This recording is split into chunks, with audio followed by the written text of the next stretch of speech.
Hey everyone, how's it going? Welcome back to another video here. So here is my trailer breakdown for episode 3 of House of the Dragon.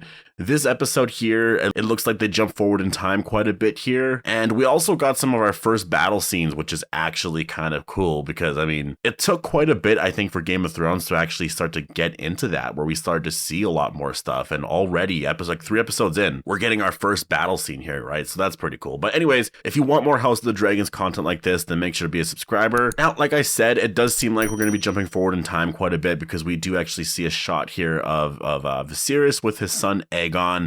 And just based off of Aegon's age here, and based off of the time that Alicent Hightower would have to be pregnant, I mean, I'm assuming it's been like, what, 2 years or something? It must be around there because that child looks like he's about maybe even a year and a half to 2 years, but you know, maybe say a year old. I mean, you're pregnant for like what, 10 months or whatever. And so I just think based off of that, I think it's closer to 2 years. We're going to be doing about a 2-year time jump here. And this is basically sort of where we're at right now. And obviously, I don't think at this point here, Viserys has said anything to Rhaenyra about Aegon being the king, right? I think it's still Rhaenyra's claim, like it's still Rhaenyra's claim to the throne. Like she's the rightful heir right now. She is the heir to the throne. Viserys isn't going to change that, but obviously we do see Otto Hightower saying that to Alicent, saying like, you know what? That is Aegon's throne. Aegon will be the king here. And so this is where the marriage to Alicent is now going to be an issue for Rhaenyra.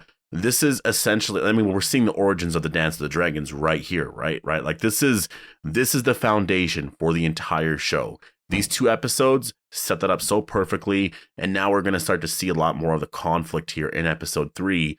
And the cool thing about it is, I mean, I guess technically this is the part that's a lot of fun, right? Like a lot of the political stuff here in Game of Thrones or in Westeros, right? It's always a lot of fun. It's the best part of these shows, but just wait until they do like I don't even know, 10, 15, 20-year time jump, however long it's going to be. And we start to actually get some fighting between houses. And there's a lot of crazy stuff that happens there between Alicent and Rhaenyra. The trailer really shows that, you know, Viserys is happy. I mean, we've seen his struggles with it, right? Like he wants a son really bad. He finally has his son. And now we're starting to see Rhaenyra just upset about that. She's worried about her claim to the throne. She's worried that she's not going to be the heir, because that's the thing. A lot of people have a hard time seeing a woman on the throne.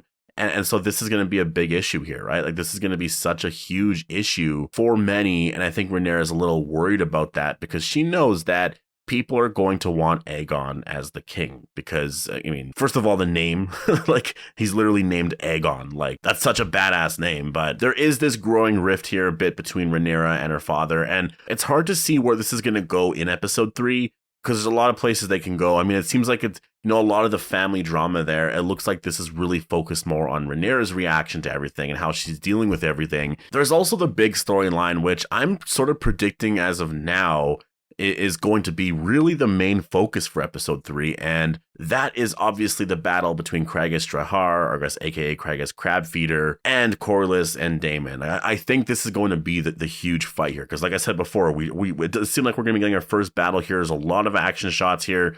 I think this is going to be really like the first part of the battle, or I mean, I guess it is sort of the main part of the battle, because you do see, and I don't know how much I want to spoil here, but I mean, I'm guessing a lot of you guys do actually know the story here. I mean, a lot of people do for House of the Dragons, but we do see Syraxis here actually like burning everyone down here, and this is a huge part of the battle here. This is probably near the end here. Like, you know, there's all this fighting or whatever, but when you see Syraxis, when you see the dragons, that was something that Daemon was always so proud of, you know, during this battle, was like, they were never really worried because they knew that they were scared of the dragons. And I think that's, I mean, obviously, you just think of, you know, in Game of Thrones time, all the battles just kind of seemed more evenly matched until Daenerys comes around with her dragons. And then all of a sudden, it's like, they just rule everything. So that's what we're getting here. Obviously, I mentioned before that there's a character named Crabfeeder who we do see here. And I mean, who is he? His name's Craghas Drahar. He was actually mentioned in episode 1 by Corlys. I think it's like one of his first lines he says in episode 1.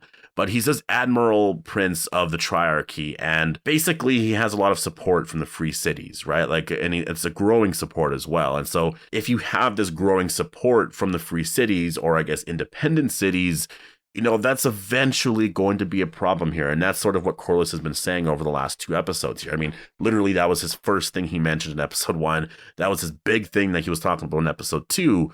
And, you know, I mean, it's going to be a major problem for Westeros. And I mean, I guess before it becomes a problem for Westeros, it's going to be a major problem, I guess, for Corlys, who's, you his house, and everything that he's built there is really reliant on, the passage of all these ships coming through the Stepstones. And with Crabfeeder now gaining all of this support, we're starting to see exactly what's happening here. And so obviously he's a little worried. That's why we got the team up at the end of episode 2, right? That basically teased all of this here. And so the one thing I will say is, I'm sure the battle's going to be epic. It's going to be really fun to see an actual battle or whatever.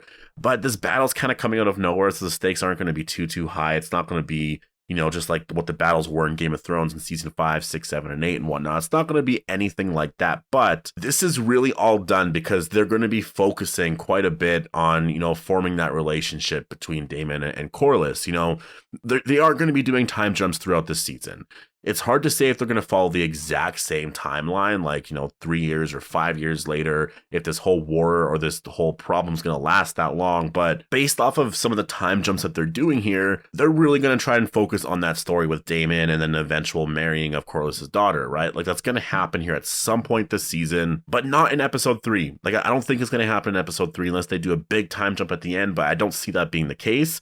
So I'm guessing what's like my overall predictions here for this battle in episode 3 is I actually do see Crabfeeder dying because they haven't really set him up as like this big villain. Again, they mentioned him a couple of times, but he's not this big villain. And considering where they have to go with this story and where Daemon eventually goes, because like, again, like this part of it here is just sort of a side thing that's happening. It sort of creates more character development for Daemon and whatnot, but it doesn't really do too much to the overall story of, the Dance of the Dragons. And so my prediction here for episode 3 is I do think Crabfeeder is probably going to die in this episode, probably towards the end. And this will, first of all, this will contain spoilers for the books, but what actually happens is Crabfeeder does die by Daemon, and he's wielding Dark Sister when he kills him. And so I'm just kind of assuming that like that is going to be a really epic moment that does happen here in this episode. In terms of some of the other stuff, it is really kind of hard to say where they're going, like in terms of the Rhaenyra storyline.